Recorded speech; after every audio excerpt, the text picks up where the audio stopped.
Hi friends, అందరూ ఎలా ఉన్నారు? నేనైతే మీరు బాగానే ఉన్నారని అనుకుంటున్నాను. ఈరోజు వీడియో ఏంటంటే అక్కడ చూపిద్దాం అనుకుంటున్నా. వీటిని ఇగ్నోర్ చేయండి, ఎందుకంటే నేను వచ్చినా మధు వచ్చినా ఇవి ఇట్లానే బిహేవ్ చేస్తాయి. అప్పుడే ఫుడ్ పెట్టినా కూడా మళ్ళీ సేమ్ అట్లాగే వస్తాయి. ఈరోజు నేను ఏం చూపిద్దాం అనుకుంటున్నానంటే,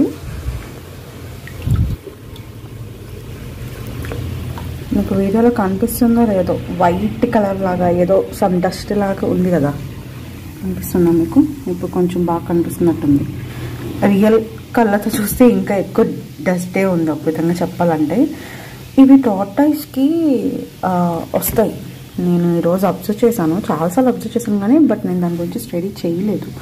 నేనేమనుకుంటున్నానంటే, టార్టాయిస్ ఉంది కదా, వైట్ స్పాట్స్ అనేవి కనిపిస్తున్నాయి కదా మీకు, ఇదిగోండి, ఇదిగో ఇది. అదే రెడ్, కొంచెం కోఆపరేట్ చేయమ్మా వీడియోలో. ఇదిగో చూడండి, వైట్ కలర్ లాగా ఇక్కడ ఉంది కదా స్పాట్. ఆ వైట్ది నేను కాల్షియం పెడుతున్నాను కదా, అప్పుడు ఊడిపోతూ ఉంటుంది అనమాట ఈ వైట్.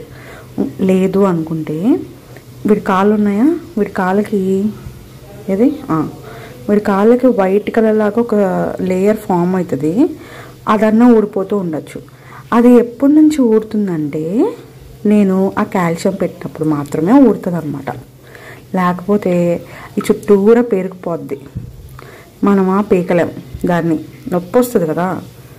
మనం స్నానం చేసేటప్పుడు గట్టిగా తుడిస్తే టవల్తో వస్తుంది కదా మట్టి, అలాగా వీటికి వైట్ కలర్ లాగా ఫామ్ అవుతుంది. ఓకేనా?